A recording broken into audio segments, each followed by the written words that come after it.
Hello, hello, lovely people. Mega, mega love shout out. So for today, it's super duper hot here in the Philippines because it's summertime.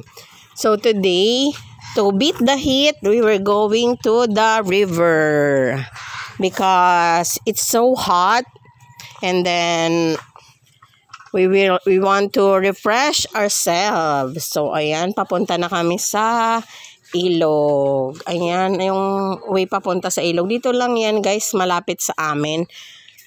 Konting konting mga 10 minutes drive. Diyan na kami sa ilog. Dito yan sa Sitio Sitio Pulyok, dito sa Candelaria. San Isidro, Candelaria, Quezon.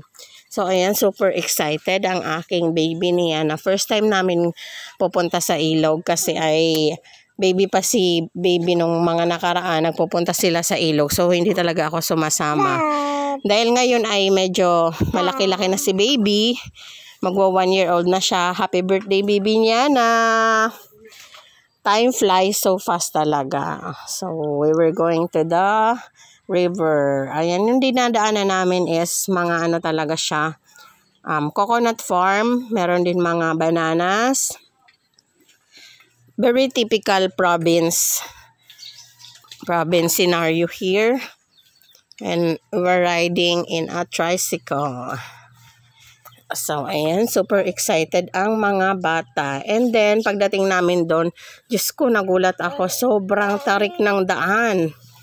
Kaya pala sabi nila ang ang hirap daw pumunta doon. Kaya ayan, sobrang tarik niya. Nung una parang kinakabahan ako na talaga bumaba kasi syempre hawak ko si baby. Pero may naman siya. May parang mga stairs naman. Nilagyan nila ng stairs yung mga mga lupa. And then ayan sa baba talaga yung yung ilog. May hawakan din yung yung mga stairs na ginawa. May hawakan din na bamboo, mga kawayan. So ayan na, this is the moment. It's our turn ni baby ni Yana to go down to the river. Ayan talaga, I was praying there. Talaga sabi ko, kasi isang maling lang talaga, isang maling hakbang mo, talagang dadaos ka talaga pababa. So ayan, buti okay naman, thank you Lord. At nakababa naman kami ng safe ni baby. Nakakakaba talaga siya. As in, pag titingnan mo talaga, nakakatakot talaga siyang bumaba.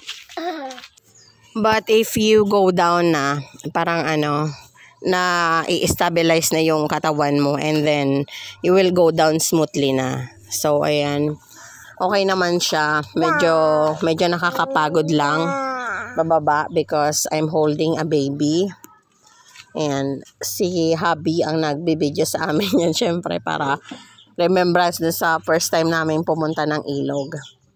So ayan, thank you Lord because we go down there safely. Super excited kami because as you can see, the river is so clean. The water is clear and super hot. Super hot. It's already after lunch. It's after lunch. So ayan na siya. May mga may mga kubo-kubo na nilagay mga barangay. Wala yung entrance fee. So nagbaon sila, hubby and my brother, ng mga beer. That's only San Light para daw mas lalong refreshing. Nagulat pa ako kasi pag ko dun sa isang water dispenser, kala ko tubig yung laman. Ayun pala, ay puro yelo. Tapos may beer din siya sa loob. Ininom ko. So, yun pala ay yung tunaw na yelo na yun. So, ayan. We were starting to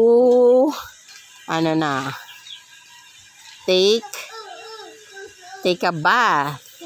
Magbababad kami sa ilog. Diba? Ang saya-saya ng lahat. Oh, the kids. Sobrang babaw lang yan guys. Dito lang kami sa tabi. At saka may may shade ng puno. Kaya mas maganda talaga siya nakababad. Hindi ka masyadong mangingitim. Oh. Pati si baby niya na talagang babad na babad siya. Siguro mga 2 hours nagbabad yan si baby. Noong una hesitant pa ako na ibabad siya. Syempre kasi ang pinapaligo ko talaga kay baby is lukewarm. Because nga baka mamaya sipunin or ubuhin ganyan. So buti naman okay naman kahit